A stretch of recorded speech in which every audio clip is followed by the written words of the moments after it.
I have a concern that we're living through the greatest era of fake entrepreneurship. I believe that self-awareness is incredibly important, and I do believe that the coolness of entrepreneurship has made people go towards that light that might actually be way better being a number 3 or number 6 or number 9. And so in that, the opening line in the class was, I don't think entrepreneurship can be taught. You are not a boss because you got all day to do whatever you want to do, and the most you can do is go to work for somebody that you don't like and you don't care for and dog them out and complain about them when they're giving you a check.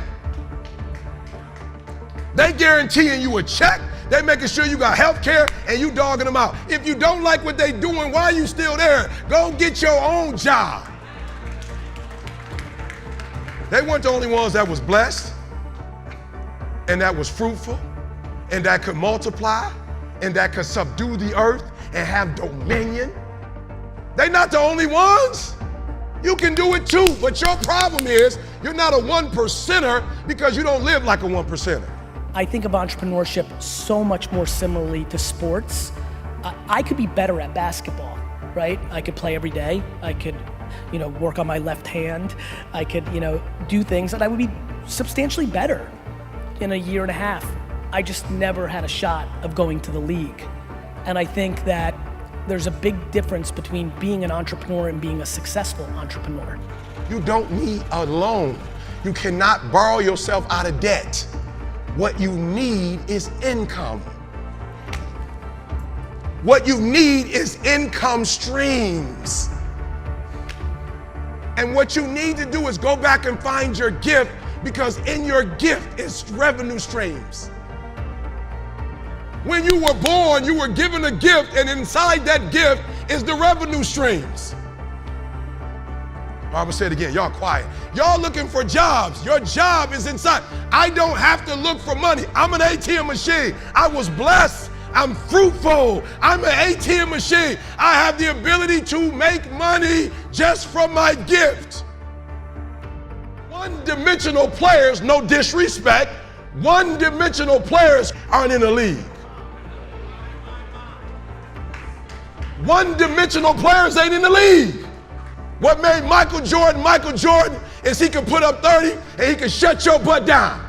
He could play offense, he could play defense. He could play 40 minutes, 48 minutes. And most of you in this room, your problem is you're one-dimensional and you're trying to hang your hat on that. If you get the right peer giving you the right kind of pressure, you can do some big things in your life. So I think that additional kind of peer pressure you put into yourself, you're in the right circles, right environments, those two guys that, put some kind of a peer pressure or direction into you, can really be a spark to change someone's life, where all of a sudden the identity goes from being a regular person to the next day, no one recognizes them. Oh, you're not hearing what I'm saying. I'm a high school dropout. I did not get this when I got my PhD. God didn't go, he finally got his PhD, give him the voice. He finally got it. He's ready now. He got his GED, give him the voice. God gave me the voice when I was a clown. When I was acting a fool. You got your gift from birth, and the reason why you're struggling is because God gave you something and you're doing the opposite of what he gave you. I don't think you get the same returns by overwhelmingly working on your weaknesses as you do on tripling down on your strengths. I don't know what else to say. It's so clear to me. I think so much of what I talk about is predicated on not only my successes, but watching my family members, watching that whole ecosystem of startup founders, just watching. I watch a lot. I read a lot of people's behavior more so than, books or things of that nature. And so, yeah, I believe that the entrepreneurs that have gone on to quadruple down on their strengths and then hire around their weaknesses have had much better success than the ones that dwell on their shortcomings because somebody they look up to was good at it and said it was important, and they waste their time on something they'll never be. I like micro failure. I hate macro failure. Death of your business is bad.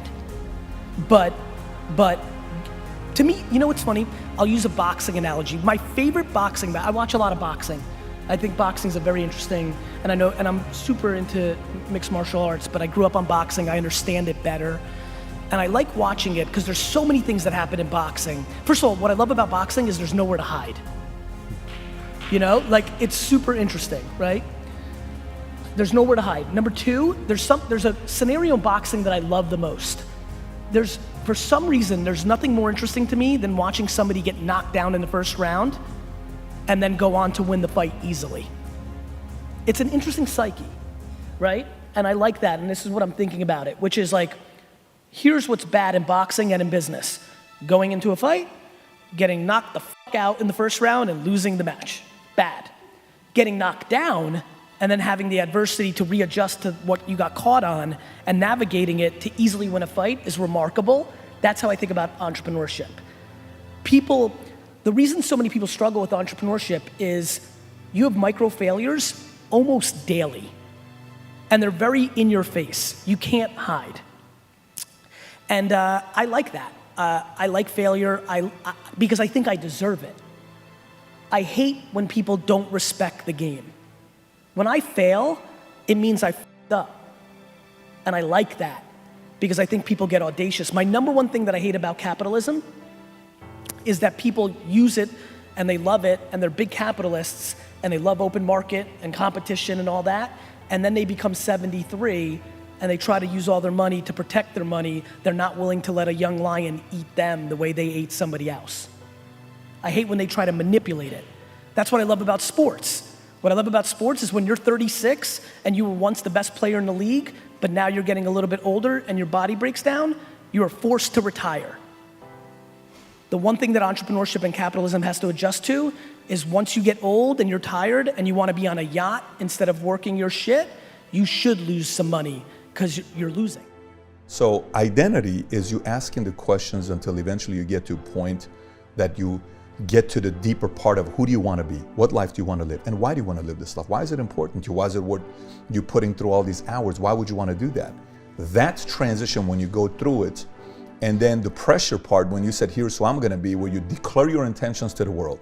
This is what I'm going to be doing. A lot of times we keep things a secret. And so there's a debate. Some say you should never declare your intentions to the world because that pressure could create anxiety. You should never do it.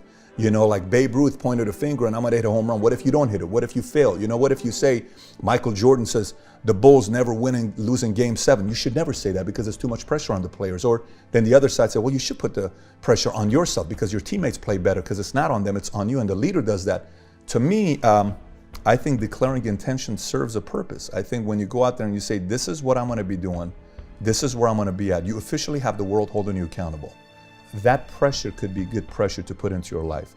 Why I like losing. The game told me I lost. Respect to the game.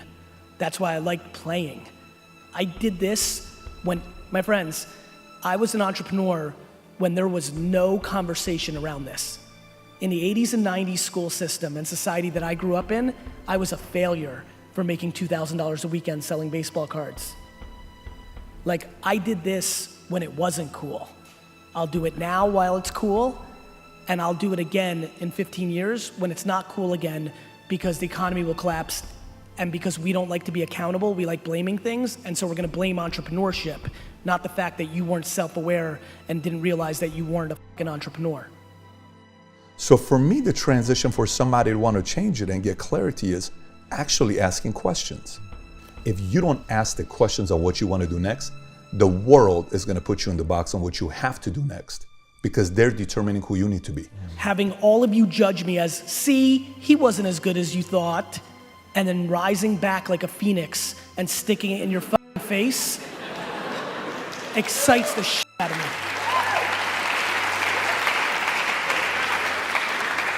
I believe that right there is the definition of entrepreneurship.